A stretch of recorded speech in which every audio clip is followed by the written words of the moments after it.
proceso, porque es lo que siempre me preguntáis, lo que queréis saber más, el proceso que nos ha llevado en un tiempo récord a convertir el Mar Menor, que es una de las mayores lagunas saladas de Europa, en el primer ecosistema de Europa con derecho propio. Y aquí, este PowerPoint a mí me gusta porque lo hemos ido haciendo poco a poco. Conforme íbamos ganando una batalla, pues vamos a una diapositiva más. Pero a mí aquí, bueno, no me voy a pasar del tiempo, pero me gustaría comunicar una cosa que es muy importante para mí. Después de oír a Pierre y oír a toda la gente aquí, yo pienso que es una información que me gustaría transmitiros. Y es lo siguiente. Vamos a ver, desde la primera reunión mundial, patrocinada universal, patrocinada por Naciones Unidas, que es quien lleva el ámbito universal, que fue en 1972 en Estocolmo, desde ese momento la filosofía y el impulso de los derechos de la naturaleza han estado llamando a la puerta, y con mucha claridad. Que lo han detenido, que lo han silenciado, que lo han aplazado, de acuerdo. Pero esto no ha sido algo que se nos ha ocurrido ahora. Esto ha sido algo que ahora o nunca. Ya no tenemos tiempo. Yo he estado en las últimas cumbres, tanto de medio ambiente como biodiversidad. Hemos sobrepasado ya todos los límites y vamos a peor año tras año. Por mucho derecho ambiental que tengamos, por mucho política ambiental que tengamos, vamos a peor. Entonces, o lo hacemos ya, o hacemos el cambio radical ya, o no lo hacemos. Este cambio es un cambio interdisciplinar y es un cambio de justicia. Para tener una exigencia de justicia no hay que ir a la universidad, no hay que estudiar, hay que sentirlo. Por eso también el movimiento artístico de los derechos de la naturaleza nos ha acompañado siempre. Entonces, la ecología ya nos dijo en estas fechas, ya en 1972, ya la ecología nos estaba diciendo, hay un error muy grande, lo arrastráis desde el siglo XIX. El centro no es el ser humano no puede vivir sin la naturaleza, ni un día siquiera. El centro son las relaciones, la interacción entre las unidades vitales, que puede ser, bueno, Pierre ha hablado del cosmos, pero después del cosmos, él lo explica muy bien, la biosfera ha tenido que evolucionar en un sentido que permitiera al ser humano tan vulnerable poder respirar, poder comer y poder desarrollarnos. Entonces, el todavía pensar en el siglo XXI que el centro de los derechos subjetivos es lo máximo que puede dar el derecho. Quiere decir que tú puedes hacer lo que te dé la gana. Tú estás protegido política y jurídicamente para desarrollar tu acción plena sobre algo que no tiene derechos, que se le califica como objeto. Por ejemplo, las mujeres hemos sido objetos, pues ha habido un modelo económico que se ha aprovechado de nosotras.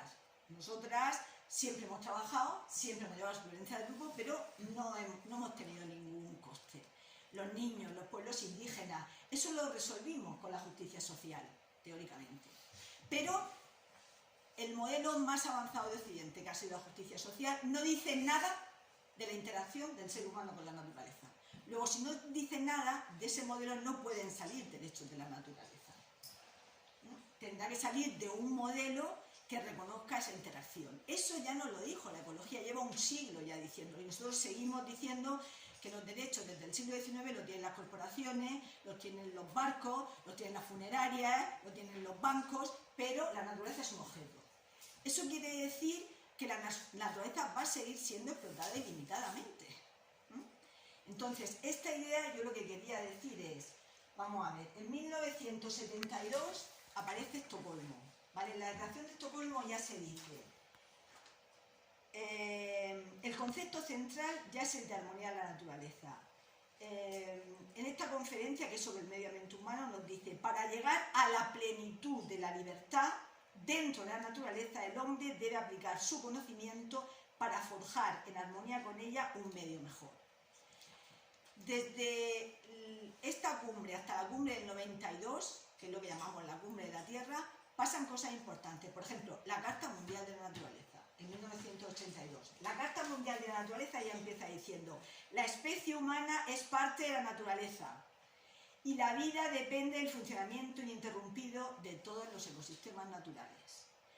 Pero antes de llegar a la cumbre de la Tierra, ya se ha creado el Programa de Naciones Unidas de Medio Ambiente. Este, a su vez, ha creado el Grupo Intergubernamental de Científicos, el IPCC. A la vez se ha creado la Comisión Mundial que sacó en el 82 el informe Brundtland. A la vez teníamos una estrategia mundial de la conservación, pero es que el informe Brundtland solamente miraba las generaciones presentes y futuras, pero ya el propio Programa de Naciones Unidas para el Medio Ambiente, la Unión Internacional de la Naturaleza y el Foro Mundial de la Vida Salvaje dijeron: cuidado, aquí tenemos que mirar no solamente a la humanidad presente y futura, sino a los límites del propio ecosistema. Y hizo una reforma de la definición de desarrollo sostenible. Por eso yo, cuando en desarrollo sostenible oigo hablar de la definición de Brundtland, digo, no, es que está completada por otra definición que dice: no solamente es la justicia ecológica en sentido temporal, generaciones presentes y futuras, sino en sentido espacial, los ecosistemas, el valor de los ecosistemas, conservar ese derecho de la naturaleza que permite el funcionamiento de la vida. Con todo esto llegamos a la Cumbre de la Tierra, la Gran Esperanza, 1992. Y en la Cumbre de la Tierra se presenta desde el principio un documento mucho más revolucionario que la Carta Mundial de la Naturaleza, que es la Carta de la Tierra. En la Carta de la Tierra van todos los principios del ecocentrismo, va toda la base ética para desarrollar los derechos de la naturaleza. Pero ¿qué pasa? Que la apartan. De acuerdo que la Cumbre de la Tierra fue muy importante, de acuerdo que de ahí salió el primer plan de acción, pero salió la declaración de esa cumbre, no salió la Carta de la Tierra. ¿Qué hace la Carta de la Tierra? La Carta de la Tierra no se resiste y dice lo que pretendían ahora hacer con nosotros, pero ya digo que ahora nunca, ahora ya al final. La Carta de la Tierra no se resiste y dice, bueno, no la quiere sacar la Asamblea General de Naciones Unidas, no la quiere aprobar como declaración, prefiere aprobar la declaración de la Cumbre de la Tierra, que debía de ser una carta de la Tierra, aunque en ese momento era del principio. Entonces se va a la UNESCO la presentan en París y la UNESCO dicta una resolución en 2003 y dice: adoptamos la Carta de la Tierra para el decenio de Naciones Unidas de la Educación. Y se va explicando en todas las universidades del mundo. En la mía, nosotros hicimos varios congresos sobre la Carta de la Tierra. Muy bien, la conocemos, hay una Carta de la Tierra para niños, pero ¿eso ha cambiado algo? No. Hasta que no se nos ha dado derecho a las mujeres, ¿ha cambiado algo? No. Hasta que no se le han dado derechos a los niños, todavía queda mucho por cambiar, claro, o a los pueblos indígenas, no. Hay que convertir el objeto en sujeto. Y el último sujeto explotado ahora mismo es la naturaleza. Luego, ¿por qué no le damos derecho a la naturaleza? ¿Por qué una funeraria que representa la muerte tiene derechos y el ecosistema no tiene derechos? ¿Por qué no equilibramos los derechos de las corporaciones, que son las que con toda la tecnología tienen capacidad para destruir los ecosistemas en tiempo récord, y se lo damos al explotado, que es el centro de la vida?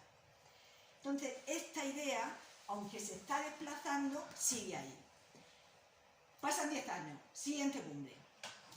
La Cumbre de Desarrollo Sostenible. Fijaros que teníamos el concepto de desarrollo sostenible basado en las necesidades de los ecosistemas. Teníamos la Carta de la Tierra, y la Carta de la Tierra ya se ha presentado, ya se ha terminado. Bueno, fue una implicación mundial alucinante. Yo he estado metida en su proceso y fue alucinante.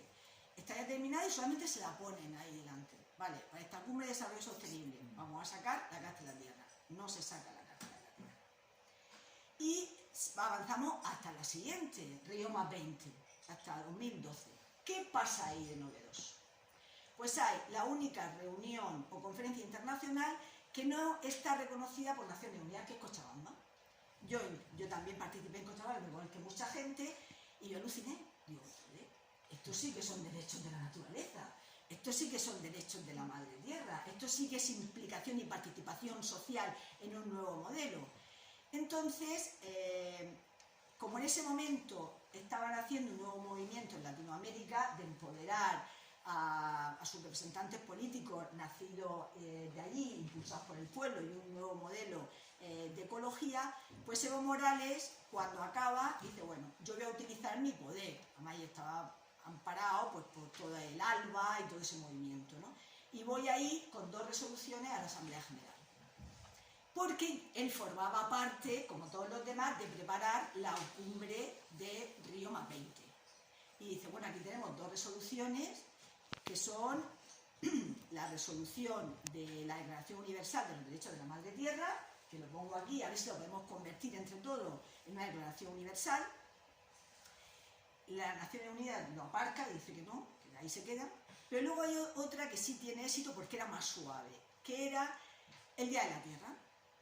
Hacer que hubiera un Día de la Tierra y ese día convocar a los estados, lo que se llama el diálogo interactivo, y por ahí sí pasa. Entonces se dicta una resolución en 2009 y dice, vamos a convocar el diálogo interactivo y lo vamos a convocar el Día de la Tierra, que es el 22 de abril cada año. Entonces los estados van a venir aquí a poner sobre la mesa sus avances en la perspectiva ecocéntrica y cómo esta crisis de la perspectiva antropocéntrica, como el ser humano puede vivir sin naturaleza, que es un error y es imposible, se pone de manifiesto, con la suerte de que se convierte en que cada año llega un país nuevo, de un continente nuevo, diciendo, hemos reconocido derechos de la naturaleza, hemos reconocido derechos de la naturaleza, hasta que falta solamente un continente, que es Europa. Con la suerte de que en 2002 lo conseguimos en el Mar Menor. Entonces inmediatamente nos llama Naciones Unidas y dice, ¿podéis venir aquí a decirlo? Vamos, lo decimos y hemos completado todos los continentes. Entonces, la responsable, la coordinadora de ese programa, tengo 5 minutos, pero por lo menos déjame que acabe esta frase. La responsable, y luego pasa esto muy rápido, ¿vale? Aunque estéis hablando, para que veáis, por eso le gusta a todo el mundo, para que veáis cómo lo hemos hecho. Se ven las caras de todos nosotros, de la ministra y tal. Entonces, es para ver en qué punto estamos, porque estamos muy fuertes, no estamos débiles, estamos fuertes, pero si esto se silencia, si esto no se dice, pues entonces es una batalla perdida.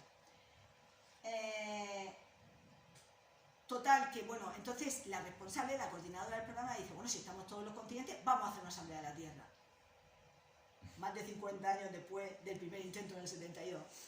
Pero con la diferencia de que ahora, ella lo propuso, sí, fue ahora cuando lo ha propuesto, en el 93, con la diferencia de que ahora, en el derecho positivo de todos los continentes, ya hemos reconocido derechos de la naturaleza. Entonces somos los países, somos los continentes los que decimos, si todos hemos reconocido derechos de la naturaleza, ¿por qué no va a haber una asamblea?